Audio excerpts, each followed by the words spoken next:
Estamos en las noticias de la noche. Hoy recibimos a dos médicos. El primero de ellos es oncólogo del Hospital Virgen de la Risaca. En los próximos días se va a Grecia para participar en un evento científico mundial donde expertos van a hablar del cáncer en adolescentes y adultos jóvenes. Domingo Sánchez, bienvenido, buenas noches. Muy buenas noches, Luis. ¿Por qué este tema específico? ¿Por qué se van ustedes a concentrar, a reunir en Grecia para tratar este tema concreto? Pues mira, yo creo que es un tema de especial relevancia, ¿no? Es un tema del que bueno, se habla poco, hay una serie de consensos que en los que ha participado diferentes sociedades científicas a nivel nacional, la de oncología radioterapia y también hematología. Y creo que es un tema en el que España pues, tiene mucho que decir y va a tener esa oportunidad potenciada por la Sociedad Europea de Oncología y bueno, pues he tenido la suerte de poder participar en él. ¿Cuáles son los tipos de cáncer más frecuentes en los adolescentes? Pues mira, los adolescentes están a caballo, ¿no?, entre lo que son el cáncer pediátrico exclusivamente, donde pues están más las leucemias, linfomas, ¿vale?, los sarcomas también. Pero claro, lo que estamos hablando y es ese cambio de paradigma que se está dando es que el cáncer del adolescente se está juntando también con el cáncer del joven, de ese paciente joven que, por ejemplo, en Estados Unidos habla también hasta los 40 años y que estamos viendo pues que tiene una diferencia también entre lo que nosotros vemos habitualmente en los adultos. A un adolescente con cáncer hay que contarle todo sobre este tema, hay que contarle todo a lo que se enfrenta. Pues mira, un adolescente con cáncer hay que tratarlo como es, como un paciente con su autonomía y que está en un proceso de enfermedad que tiene un impacto en lo que es su percepción vital, su proyección vital y hay que empoderarlo también. Aquí es la diferencia, ¿no?, que siempre hemos visto en cómo tratar a los pacientes pediátricos y a los adultos. Y por ejemplo, mi experiencia en hospitales de referencia aquí en España, como ha sido en La Paz o en el Niño Jesús, lo que hemos visto es pues eso, que hay que tratarlo de una manera especial, porque ni son niños, pero tampoco son adultos, con lo cual en esa idea hay que tratarlos de esa mejor manera. Y desde el punto de vista del paciente, ¿cómo se lidia contra el cáncer siendo adolescente? Pues claro, ya te puedes imaginar, ¿no? O sea, si ya es duro, ¿no?, el impacto de un diagnóstico de cáncer para una persona que probablemente pues, pueda estar de sus 60, 70 años, pues imagínate para un adolescente, es algo todavía, ¿no?, que te genera una situación de rebeldía, que no entiendes, que no sabes por qué y además no eres capaz, ¿no?, de entenderlo y decir, oye, no, es que esto muchas veces no sabemos el por qué, que muchas veces lo que intentamos encontrar y por eso creo que es importante, ¿no?, el que se aborde de una manera específica, el que los profesionales sanitarios nos formemos en esto y sobre todo trabajemos en equipo, con unidades multidisciplinares, que creo que es el futuro, pero además tiene que ser ya el presente. Claro, es que son personas que dejan de ser niños, pasan a una siguiente etapa con una dificultad añadida, en este caso el cáncer, ¿no?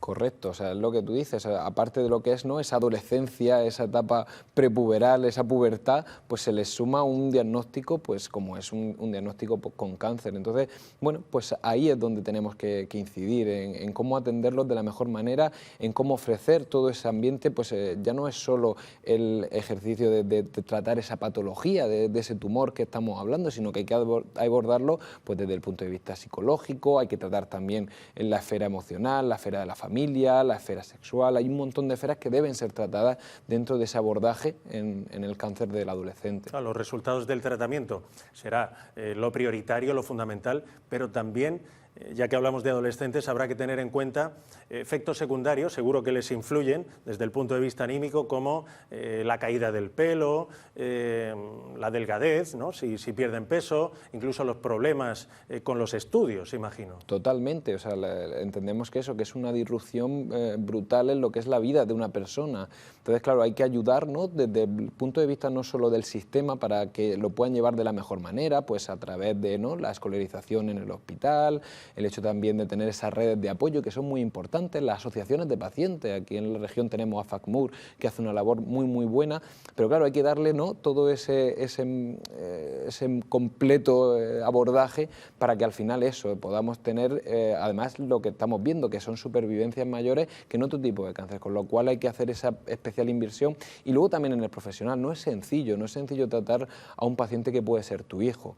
tienes una serie de gestión, tienes que hacer una serie de gestión emocional muy importante para saber que tienes que dar la mejor y que no te puedes derrumbar, que tienes que ser su médico y a la vez tienes que entender cuál es el proceso por el que está pasando. Y eso es duro, pero para eso hay que formarse y hay que estar a la vanguardia. ¿Qué porcentaje, qué índice de supervivencia hay en este tramo? Depende más del tipo de cáncer, ¿vale? Hay cánceres pues, que en un pronóstico, un sarcoma de Ewing, etcétera, etcétera, pero sí que estamos viendo pues eso, que podemos hablar de por encima del 40 o 50% en algunos casos y en algunos casos muy determinados, con lo cual es eso, también el abordaje de ese superviviente, de ese adolescente superviviente con cáncer es importante porque hay que hacer una especial labor de supervisión de los segundos tumores que pueden aparecer, de cómo va afrontando, ¿no?, las nuevas etapas con ese estigma de haber pasado un cáncer. Entonces todo eso es importante y todo eso es de lo que vamos a hablar en este foro que tendrá lugar en Atenas la próxima semana. Y de las secuelas, porque imagino que habrá secuelas, ¿no?, en los adolescentes. Totalmente, y tienen que aprender a vivir con esas secuelas como parte de esa experiencia vital que ha supuesto el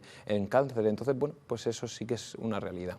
¿Y cómo estamos aquí en la región de Murcia en cuanto a medios para tratar este tipo de cánceres? Pues mira, es curioso porque hace un par de años hice un máster de gestión y precisamente mi trabajo fin de máster fue el plantear una unidad de adolescentes, una unidad multidisciplinar en el entorno de la Rixaca, que es en el hospital donde me he formado y donde actualmente trabajo, y desde el punto de vista de trabajar dos aspectos clave. Uno es esa transición, ¿no?, esa transición entre el niño con cáncer, el adolescente y el adulto. Tenemos que hacerlo de manera conjunta, pediatras, el resto de profesionales y oncólogos, y luego también en cómo tratar ese largo superviviente, ¿vale?, esa acción que tenemos que hacer de cribado de segundos tumores y cómo al final tiene que acabar por sentido común. Un paciente a partir de los 18, 20, 30 años ya es un paciente adulto con una serie de características, y ahí es donde los oncólogos tenemos que trabajar con ellos y también nos tienen que ver como ese referente, ¿no?,